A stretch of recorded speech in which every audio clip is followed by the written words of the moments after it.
G'day again. This time out and about in Cunnamulla. We've made it on to Eulo soon.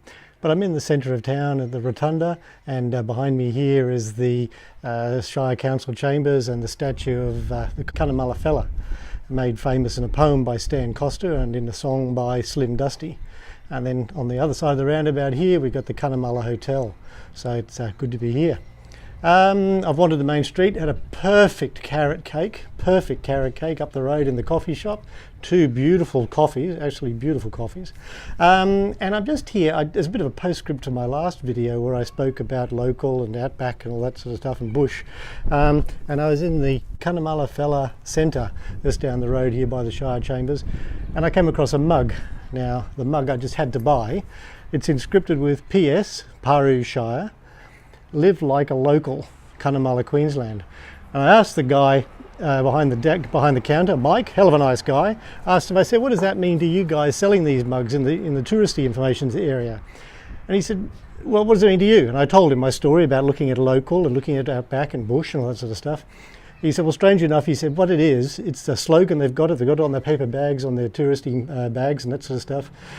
And it means to them, come on out, you're welcome, and live like a local. Come out, immerse yourself in it and do the things the locals do. Enjoy the things, the small things.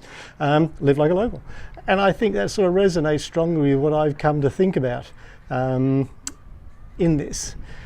My other thinking about what are the indicators of being out here in the regions and as opposed to Brisbane and that sort of stuff. The distances are still there, only you're passing trees instead of houses. They still have vanilla slices, they still have carrot cakes, they still have shops that sell milk and bread and cheese and ham. The pies might be nicer. I've got one here for lunch now, so we're going to have a look at that.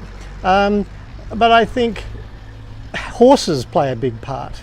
Out here, Cunnamulla fella was all about a mustering and his horse riding abilities and that sort of stuff. And as you saw in Dirrambandi, there was a recognition of the horses in World War I that didn't come back to Australia because of quarantine rules. And I think too, I'm a little bit guilty of just having a look at the bitumen strip, although I have wandered off on the by roads and that sort of stuff, and that's been really interesting. So next time I come out here, I'll have a look at those smaller areas again and have a look at those little tracks. But the big thing, I think, and the big message, the big takeaway, especially grey nomads and that, is don't look at towns as passing through, look at them as destinations. Bollen, for example, I mean, I could have stayed there another night. It was beautiful by the creek there and the publican and that sort of stuff. So it's on to Eulo now, and this is probably my last post in this series of what is regional, that sort of stuff, as I take on the Simpson Desert with Travis and his Trek 4-wheel drive. And I'll post again. See you soon.